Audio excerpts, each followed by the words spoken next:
ആത്മലോകത്തിലേക്ക് എല്ലാവർക്കും സ്വാഗതം.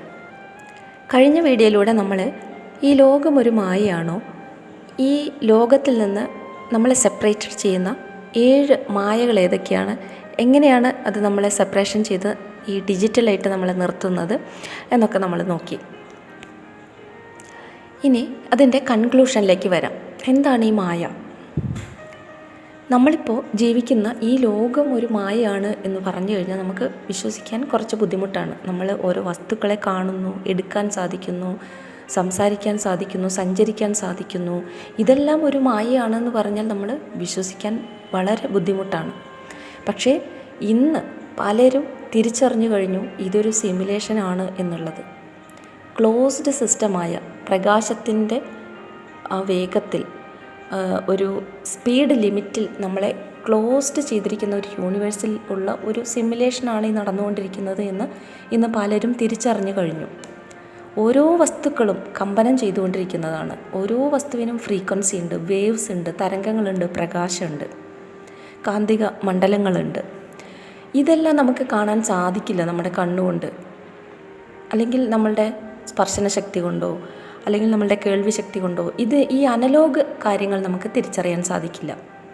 അല്ലെങ്കിൽ എന്തെങ്കിലും മെഷീൻ്റെ സഹായത്തോടെയോ ടെക്നോളജി ഉപയോഗിച്ചോ മാത്രമാണ് ഇത്തരം കാര്യങ്ങൾ, വേവ്സാണ്, ഫ്രീക്വൻസിയാണ്, അതിൻ്റെ ഫ്രീക്വൻസി എന്താണ്, അതിൻ്റെ കമ്പനം എത്ര സ്പീഡിലാണ് നടക്കുന്നത്, ഇതൊക്കെ അറിയണമെങ്കിൽ നമ്മൾ ഹൈലി ടെക്നോളജി തന്നെ ഉപയോഗിക്കേണ്ടി വരും. അല്ലാതെ നമ്മളുടെ നോർമലായിട്ടുള്ള കണ്ണുകൊണ്ടോ ചെവി കൊണ്ടോ സ്പർശനം കൊണ്ടോ ഒന്നും ഇതറിയാൻ സാധിക്കില്ല. ഒരു വസ്തുവിനെ നമ്മൾ കാണുമ്പോൾ അതൊരു ഗ്ലാസ്സാണ്, അല്ലെങ്കിൽ അതൊരു കല്ലാണ്, ഇതൊരു മനുഷ്യനാണ്, ഇതൊരു പൂവാണ്, ഇതൊരു ചെടിയാണ് എന്നൊക്കെ നമുക്ക് തിരിച്ചറിയാൻ സാധിക്കും. അതെന്തുകൊണ്ടാണ് അങ്ങനെ തിരിച്ചറിയുന്നതെന്ന് വെച്ച് കഴിഞ്ഞാൽ, നമ്മളിപ്പോൾ ഒരു വസ്തുവിനെ കാണുമ്പോൾ അനലോഗായിട്ടുള്ള ആ ഇൻഫർമേഷൻ, നമ്മളുടെ ആ സിഗ്നൽ നമ്മളുടെ കണ്ണ് റിസീവ് ചെയ്ത് ബ്രെയിനിലേക്ക് അയക്കുമ്പോൾ അത് പ്രോസസ്സ് ചെയ്ത് ഡിജിറ്റൽ ആകുന്നുണ്ട്. അവിടെ ഒരു പ്രോസസ്സിങ് നടക്കുന്നുണ്ട് ബ്രെയിൻ. ഈ analogue frequency, waves, sound, light ഇതെല്ലാം റിസീവ് ചെയ്യുമ്പോൾ ഒരു വസ്തുവിൻ്റെ ഫ്രീക്വൻസി, വേവ്സ്, സൗണ്ട്, ലൈറ്റ് എല്ലാം നമ്മൾ റിസീവ് ചെയ്യുന്ന സിഗ്നൽ പ്രോസസ്സിങ് നമ്മളുടെ ബ്രെയിൻ നടത്തി അതൊരു വസ്തുവാണ്, ഒരു മെറ്റീരിയലാണ് എന്നൊക്കെ നമ്മളുടെ ബ്രെയിൻ അവിടെ പ്രോസസ്സിങ് നടത്തി ഡിജിറ്റൽ ആക്കുന്നുണ്ട്. അതിനുശേഷമാണ് നമ്മൾ ആ വസ്തുവിനെ തിരിച്ചറിയുന്നത്. ഏതൊരു വസ്തുവിനെയും ഡിജിറ്റലൈസേഷൻ ചെയ്ത് കഴിഞ്ഞാൽ വളരെ വ്യക്തമായിട്ട് നമുക്ക് മനസ്സിലാവും. ഇപ്പോൾ ഒരു ഉദാഹരണം പറഞ്ഞു കഴിഞ്ഞാൽ, ആദ്യത്തെ കാലത്തെ കമ്പ്യൂട്ടർ ഡോസ് കമാൻഡിൽ നമ്മൾ ചെയ്യുമ്പോൾ ഒരു കമാൻഡ് കൊടുക്കണമെങ്കിൽ നമ്മൾ ഫുൾ കമാൻഡ് ടൈപ്പ് ചെയ്യണം. ഇന്നത് ഡിജിറ്റൽ ചെയ്ത് വിൻഡോസിലേക്ക് വന്നപ്പോഴോ അതിന് നിറമുണ്ട്, കളറുണ്ട്, കമാൻഡ്സൊക്കെ ലിസ്റ്റായിട്ടുണ്ട്, ജസ്റ്റ് ഒരു ക്ലിക്ക് ചെയ്താൽ മതിയാവും. അപ്പോൾ വളരെ വേഗത്തിൽ അത് പ്രോസസ്സ് ചെയ്യാൻ പറ്റും. ഇതേപോലെ തന്നെ ബ്രെയിൻ നമ്മളുടെ ഈ റിസീവ് ചെയ്യുന്ന അനലോഗ് സിഗ്നലുകളെ, അതിൻ്റെ സൗണ്ട്, വേവ്സ്, കമ്പനം, ആ മെറ്റീരിയലിൻ്റെ ആ ഒരു ഹാർഡ്നെസ്, ഇതെല്ലാം സിഗ്നൽ വഴി സ്വീകരിച്ചിട്ട് നമ്മളുടെ ബ്രെയിൻ അത് പ്രോസസ്സ് ചെയ്ത് ഇതൊരു ഇരുമ്പാണ്, ഇതൊരു വെള്ളിയാണ്, ഇതൊരു സ്വർണ്ണമാണ് എന്നൊക്കെ നമ്മളുടെ ബ്രെയിൻ അത് പ്രോസസ്സ് ചെയ്ത് ഡിജിറ്റൽ ചെയ്യപ്പെടുന്നുണ്ട് അതിൻ്റെ ഫ്രീക്വൻസിക്ക് അനുസരിച്ച്. അപ്പോൾ അങ്ങനെ ഓരോ വ്യക്തികളെയും നമുക്ക് മനസ്സിലാകാം, ഓരോ ചെടികൾ, ഓരോ എല്ലാ വസ്തുക്കളെയും നമ്മൾ ഡിജിറ്റലൈസേഷൻ ചെയ്തതിന് ശേഷമാണ് നമ്മൾ തിരിച്ചറിയുന്നത്. അപ്പോൾ ഇതിനിടയിൽ ഒരു പ്രോസസ്സിങ് നടക്കുന്നുണ്ട്. യഥാർത്ഥമായ അതിനെയല്ല നമ്മൾ കാണുന്നത്, അതിൻ്റെ അനലോഗ് വേർഷനാണ് എർത്തിലുള്ളത് എങ്കിൽ നമ്മൾ കാണുന്നത് യഥാർത്ഥത്തിൽ ഡിജിറ്റൽ വേർഷനാണ്. അനലോഗ് വേർഷൻ സൗണ്ടായിട്ടായിരിക്കാം, വേവ്സ് ആയിട്ടായിരിക്കാം, അത് കമ്പനം ചെയ്യുന്നുണ്ട്, ഓരോ വസ്തുവും കമ്പനം ചെയ്യുന്നുണ്ട്. നമ്മളൊരു മെറ്റീരിയൽ എടുത്താൽ അതിൻ്റെ ഉള്ളിലൊരു ആറ്റം ഉണ്ട്, അത് റൊട്ടേഷൻ ചെയ്യുന്നുണ്ട്, അത് കമ്പനം ചെയ്തുകൊണ്ടിരിക്കുന്നുണ്ട്, അതിനൊരു ഫ്രീക്വൻസി ഉണ്ട്, അതിനൊരു പ്രകാശമുണ്ട്, അതിനൊരു വേവ്സ് ഉണ്ട്, അതിനൊരു മാഗ്നറ്റിക്സം ഉണ്ട്, എല്ലാം ഉണ്ട് അതിൻ്റെ ഉള്ളിൽ. പക്ഷേ ഇതൊന്നുമല്ല നമ്മൾ കാണുന്നത്, നമ്മൾ ആ വസ്തുവിനെ ആ വസ്തുവായിട്ട് തന്നെ കാണുന്നു. അപ്പോൾ ഒരു മാറ്റം നമ്മളുടെ ബ്രെയിൻ അത് പ്രോസസ്സ് ചെയ്ത് കാണുന്നുണ്ട്. ഇതേ പ്രോസസ്സിങ് ഇപ്പോൾ നമ്മളുടെ സബ് കോൺഷ്യസ് മൈൻഡിൽ ഒരുപാട് ഇൻഫർമേഷൻ ഉള്ളത് കൊണ്ട് വലിയൊരു ലോജിക് സിസ്റ്റം തന്നെ വർക്ക് ചെയ്യുന്നുണ്ട്. അപ്പോൾ അതിൻ്റെ ഫിസിക്കൽ ഇൻഫർമേഷനുകളെല്ലാം നമുക്ക് ഈ സബ് കോൺഷ്യസ് മൈൻഡ് വെച്ച് വളരെ ലോജിക്കലി ആയിട്ട് നമുക്ക് തിങ്ക് ചെയ്യാൻ പറ്റുന്നുണ്ട്. ഈ ലോജിക്കൽ സിസ്റ്റം പലരിലും പല രീതിയിലാണ് വർക്ക് ചെയ്യുന്നത്. അപ്പോൾ ഞാൻ ഒരു വസ്തുവിനെ കാണുന്ന ആ ഒരു കാഴ്ചയിലല്ല മറ്റൊരു വ്യക്തി ആ വസ്തുവിനെ കാണുന്നത്. പിന്നെ ഇത്രയും കാര്യങ്ങൾ ഇവിടെ സംഭവിക്കുമ്പോഴും ഇതൊരു സിമുലേഷനാണ് എന്ന് പറഞ്ഞു കഴിഞ്ഞാൽ നമ്മൾ എങ്ങനെ ഇത് അംഗീകരിക്കാൻ പറ്റും? ഇപ്പോൾ ഒരു ഉദാഹരണമാണെങ്കിൽ നമുക്കിപ്പോൾ ഒരു ഡ്രീം നമ്മൾ കാണുകയാണ്. റിയലായിട്ട് നമ്മൾ ആ ഡ്രീമിൻ്റെ ഉള്ളിൽ നമ്മളും ഉണ്ടാവും, അനേകം ക്യാരക്ടേഴ്സ് ഉണ്ടാവും, റോഡ് ഉണ്ടാവും, കാറുണ്ടാവും, വ്യക്തികളുണ്ടാവും, മരങ്ങളുണ്ടാവും, എല്ലാം നമുക്ക് റിയലായിട്ട് തന്നെ കാണാൻ പറ്റും നമ്മളൊരു ഡ്രീം കാണുമ്പോൾ. എന്നാൽ ആ ഡ്രീമിൻ്റെ ഉള്ളിൽ നമ്മൾ യഥാർത്ഥമാണോ? അല്ല. അത് സബ് കോൺഷ്യസ് മൈൻഡിലുള്ള ഇൻഫർമേഷനുകളും ആ സിഗ്നലുകളെ ബ്രെയിൻ സ്വീകരിച്ച് ഡിജിറ്റലൈസേഷൻ ചെയ്തിട്ടാണ് നമ്മൾ ആ ഡ്രീം വേൾഡിൻ്റെ ഉള്ളിലിരിക്കുന്നത്. അപ്പോൾ അത് നമുക്ക് റിയലായിട്ട് അനുഭവപ്പെടും. പക്ഷെ നമ്മുടെ ശരീരം അവിടെ അനങ്ങുന്നുണ്ടോ? ഒരിക്കലും നമ്മൾ അനങ്ങുന്നില്ല, ഉറങ്ങുകയാണ് നമ്മൾ. ഉറങ്ങുന്ന സമയത്താണ് നമ്മളിത് കാണുന്നത്. അപ്പം നമുക്ക് എന്തെങ്കിലും സംഭവിക്കുന്നുണ്ടോ ആ ഡ്രീമിൽ? നമുക്കൊന്നും സംഭവിക്കുന്നില്ല യഥാർത്ഥത്തിൽ. ഇത് തന്നെയാണ് നമ്മളുടെ ജീവന് ഒന്നും സംഭവിക്കുന്നില്ല യഥാർത്ഥത്തിൽ. നമ്മൾ ചലിക്കുന്നു പോലുമില്ല നമ്മളുടെ ജീവൻ. അവിടെ തന്നെ നിന്നിടത്ത് തന്നെ നിൽക്കുകയാണ്. ജീവനൊരു പരിണാമത്തിന് വേണ്ടിയിട്ടാണ് ഈ ഡിജിറ്റലൈസേഷൻ ചെയ്യുന്നത്. ഏതൊരു കാര്യം ഡിജിറ്റലൈസേഷൻ ചെയ്ത് കഴിഞ്ഞാൽ അത് വളരെ എളുപ്പത്തിൽ അതിൻ്റെ അടുത്ത ഘട്ടത്തിലേക്ക് നമുക്ക് പെട്ടെന്ന് ചെയ്യാൻ പറ്റും. അതേപോലെ തന്നെയാണ് അനലോഗ് ഇൻഫർമേഷനുകൾ യൂണിവേഴ്സിൽ നിന്ന് ഈ ഒരു ഫ്രീക്വൻസിയിലേക്ക് പ്ലേ ചെയ്തുകൊണ്ട് നമ്മളുടെ ജീവൻ്റെ പരിണാമം അടുത്ത ഘട്ടത്തിലേക്ക് കൊണ്ടുപോവുകയാണ് ചെയ്തുകൊണ്ടിരിക്കുന്നത്. അപ്പോൾ ഒരു ക്യാരക്ടർ എടുത്ത് നമ്മൾ പ്ലേ ചെയ്യുന്നു. ആ ക്യാരക്ടറിൽ ഇരുന്നു കൊണ്ട് നമ്മൾ ഇതൊരു സിമുലേഷനാണ് എന്ന് തിരിച്ചറിയും വിധം നമ്മൾ എത്തിക്കഴിഞ്ഞാൽ, നമ്മളുടെ ബ്രെയിനിന് അതിനുള്ള ഒരു ബോധം, ഒരു കപ്പാസിറ്റി വന്നു കഴിഞ്ഞാൽ നമുക്ക് തിരിച്ചറിയാൻ സാധിക്കും ഇതൊരു സിമുലേഷനാണ് എന്ന്. പ്രകാശത്തിൻ്റെ വേഗതയിൽ ഈ യൂണിവേഴ്സ് ക്ലോസ്ഡ് ആണ്, ലിമിറ്റഡ് ആണ് സ്പീഡ്. ഈ യൂണിവേഴ്സിൽ എല്ലാം കമ്പനം ചെയ്യുന്നത് പ്രകാശത്തിൻ്റെ വേഗതയിൽ മാത്രമാണ്. അപ്പോൾ അതിനേക്കാളും വേഗത്തിൽ നമ്മളുടെ മനസ്സിന്, സങ്കല്പത്തിന് സഞ്ചരിക്കാൻ സാധിച്ചാൽ മാത്രമാണ് നമുക്കിതൊരു സിമുലേഷനാണ് എന്ന് തിരിച്ചറിയാൻ സാധിക്കുള്ളൂ.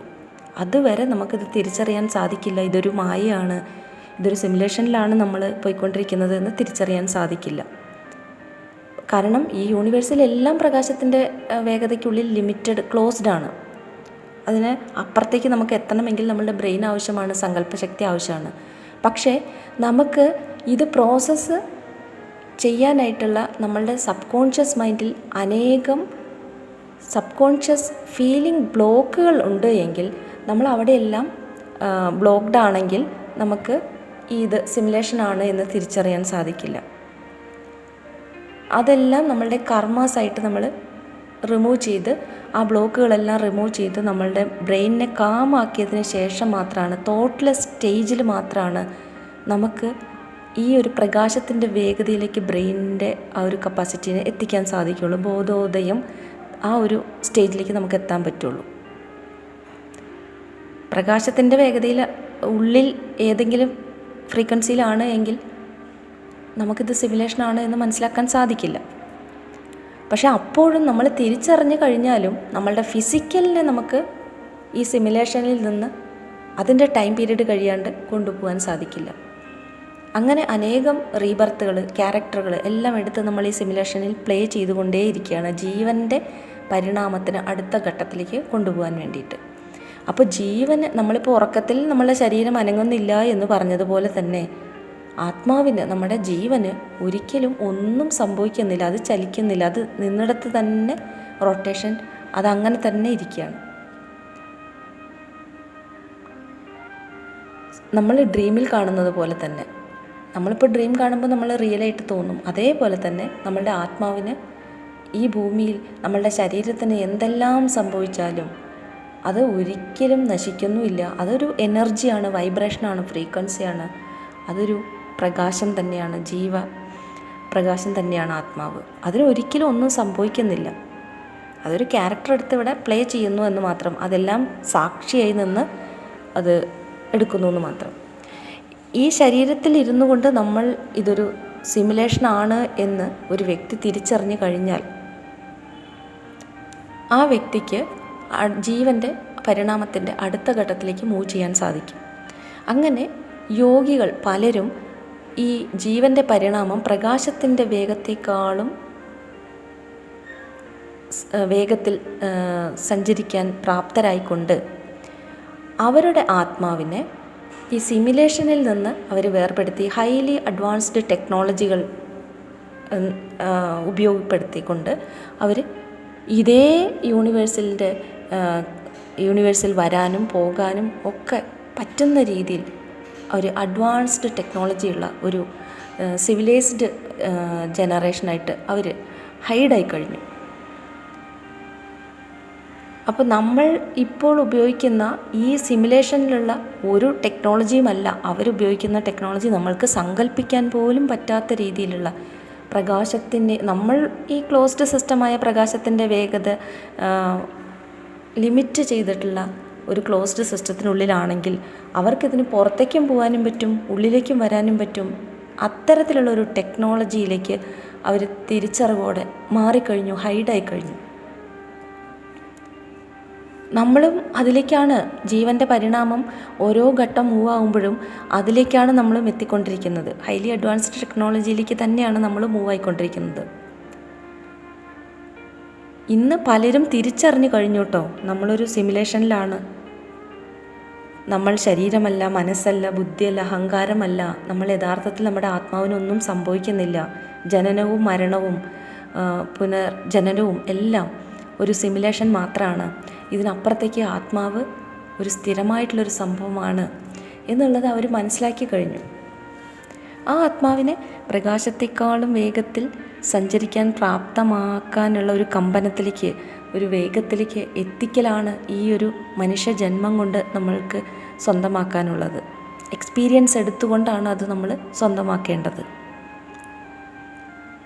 അങ്ങനെ എക്സ്പീരിയൻസ് എടുത്ത് നമ്മളുടെ കർമ്മങ്ങളും ബ്ലോക്കുകളും ഫീലിംഗ് ബ്ലോക്കുകളും എല്ലാം റിമൂവ് ചെയ്ത് നമ്മളുടെ മനസ്സിനെ ശാന്തമാക്കിക്കൊണ്ട് തോട്ട്ലെസ് സ്റ്റേജിലേക്ക് നമ്മൾ എത്തിക്കഴിയുമ്പോൾ നമ്മളുടെ ബ്രെയിൻ സങ്കല്പശക്തിക്കും പ്രകാശത്തിൻ്റെ വേഗത്തേക്കാൾ സഞ്ചരിക്കാൻ സാധിക്കുമ്പോൾ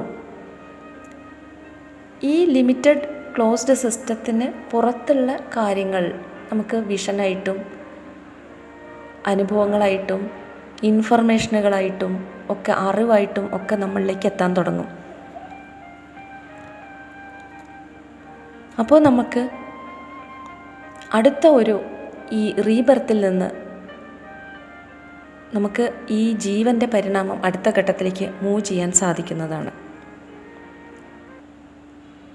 അപ്പോൾ എല്ലാവരും എത്തിച്ചേരേണ്ടത് നമ്മളൊരു സിമുലേഷനിലാണ് എന്നുള്ളൊരു തിരിച്ചറിവിലേക്കാണ്. പക്ഷേ നമുക്ക് ഈ ഒരു ലൈഫ് റിയലായിട്ട് നമുക്ക് അനുഭവപ്പെടുന്നത് കൊണ്ട് തന്നെ നമ്മൾ പലപ്പോഴും സിമുലേഷനിലാണ് എന്ന് തിരിച്ചറിയാൻ സാധിക്കുന്നില്ല. അങ്ങനെ നമുക്ക് തിരിച്ചറിയണമെങ്കിൽ നമ്മൾക്ക് മെഡിറ്റേഷൻ, ധ്യാനം ഇതൊക്കെ ആവശ്യമാണ്. ഇതിലൂടെ മാത്രമാണ് നമ്മളൊരു സിമുലേഷനിലാണ് എന്ന് തിരിച്ചറിവിലേക്ക് എത്താൻ സാധിക്കുകയുള്ളൂ. ഇന്ന് പലരും ഇത് തിരിച്ചറിഞ്ഞു കഴിഞ്ഞു കേട്ടോ. അപ്പോൾ അവർക്ക് ഇത് പറയാനും സാധിക്കുന്നില്ല. പുറത്തേക്ക് പറഞ്ഞു കഴിഞ്ഞാൽ ആ പറയുന്നവർ അബ്നോർമലായിട്ട്, ഈ പറയുന്ന വ്യക്തിയെ അബ്നോർമലായിട്ട് മറ്റുള്ളവർ കാണും. കാരണം എല്ലാത്തിനും സയൻറ്റിഫിക്കലി ഒരുപാട് ടെക്നോളജികളും കാര്യങ്ങളും വന്ന ഒരു ലോകത്തിലാണ് നമ്മൾ ജീവിക്കുന്നത്. ആ ജീവിക്കുന്ന നമ്മൾ ഒരു സിമുലേഷനിലാണ് എന്ന് നമ്മൾ പറഞ്ഞു കഴിഞ്ഞാൽ നമുക്ക് അബ്നോർമലാണ്, അല്ലെങ്കിൽ നമ്മൾ നോർമലല്ല എന്ന് മറ്റുള്ളവർ പറയും. അതുകൊണ്ട് തന്നെ പലരും ഇത് തിരിച്ചറിഞ്ഞിട്ടും അവർ പറയുന്നില്ല. അവരാരും ഇത് പറയാതെ ഹൈഡ് ചെയ്ത് വെച്ചിട്ടാണ് ഇരിക്കുന്നത്. എന്നാൽ ചിലരൊക്കെ ഇത് പുറത്തേക്ക് പറഞ്ഞു തുടങ്ങിയിട്ടുണ്ട്. അവരുടെ ആ ഒരു അറിവിൻ്റെ തലം മനസ്സിലാക്കിയാൽ തന്നെ മനസ്സിലാവും ഈ ഇൻഫർമേഷനൊക്കെ അവർക്ക് എവിടെ നിന്നാണ് വരുന്നത് എന്നുള്ളത്. നമ്മളിന്ന് കാണുകയും കേൾക്കുകയും ചെയ്യുന്ന ഇൻഫർമേഷനേക്കാളും അപ്പുറത്തുള്ള ഇൻഫർമേഷനുകൾ പലരിലേക്കും സയൻസ് രൂപത്തിലും ടെക്നോളജി രൂപത്തിലും ഒക്കെ വന്നു തുടങ്ങിയിട്ടുണ്ട്. ചിലരിത് അവർ സിമുലേഷനിലാണ് എന്ന് അറിയാതെ തന്നെ അവർ താനേ പ്രവർത്തിക്കുന്നുണ്ട്. പക്ഷേ ചിലരെല്ലാം തിരിച്ചറിഞ്ഞ് നമ്മളൊരു സിമുലേഷനിലാണ് എന്ന് തിരിച്ചറിവോടുകൂടിയും പ്രവർത്തിക്കുന്നുണ്ട്. അപ്പോൾ ഈ ലോകം ഒരു മായ തന്നെയാണ്. നമ്മളിതിനെ നമ്മളുടെ ഒരു ലിമിറ്റഡ് ആയിട്ടുള്ള വിഷൻ വെച്ചിട്ടാണ് നമ്മളെല്ലാത്തിനെയും കാണുന്നത്. അനലോഗ് ഇൻഫർമേഷനെയാണ് നമ്മൾ സിഗ്നലായിട്ട് കണ്ണ്, കാത് ഇതെല്ലാം റിസീവ് ചെയ്യുന്നത്. സ്പർശന ശക്തിയെല്ലാം റിസീവ് ചെയ്ത് ഡിജിറ്റലായിട്ട് നമ്മളുടെ ബ്രെയിനാണ് അതിനെ പ്രോസസ്സ് ചെയ്യുന്നത്. ആ ബ്രെയിനാണ് ഇതിനെ കാണുന്നത് വസ്തുവായിട്ട്, വ്യക്തിയായിട്ട്, പൂവായിട്ട്, മരങ്ങളായിട്ട്, ചെടികളായിട്ട് ഒക്കെ. അപ്പോൾ ഇതിൻ്റെ ഇടയിൽ നടക്കുന്ന ആ ഒരു റിയാലിറ്റി എന്താണ്? അനലോഗാണ്, അത് ഇൻഫർമേഷനാണ്, വേവ്സാണ്, തരംഗങ്ങളാണ്. ഇതൊന്നും നമുക്ക് തിരിച്ചറിയാൻ സാധിക്കില്ല. കാരണം നമ്മുടെ ബ്രെയിൻ അത് പ്രോസസ്സ് ചെയ്തതിന് ശേഷമാണ് നമ്മളത് കാണുന്നത്. അപ്പോൾ ഇത്രയുമാണ് നമ്മളൊരു സിമുലേഷനിലാണ് അല്ലെങ്കിൽ നമ്മളൊരു മായയിലാണ് എന്നുള്ളതിനെക്കുറിച്ചുള്ള വീഡിയോയിലൂടെ ഇന്ന് ഈ വീഡിയോയിലൂടെ നമ്മൾ ഡിസ്കസ് ചെയ്തിട്ടുള്ളത്. ഇനി മറ്റൊരു വീഡിയോയുമായിട്ട് വീണ്ടും കാണാം. Okay, thank you.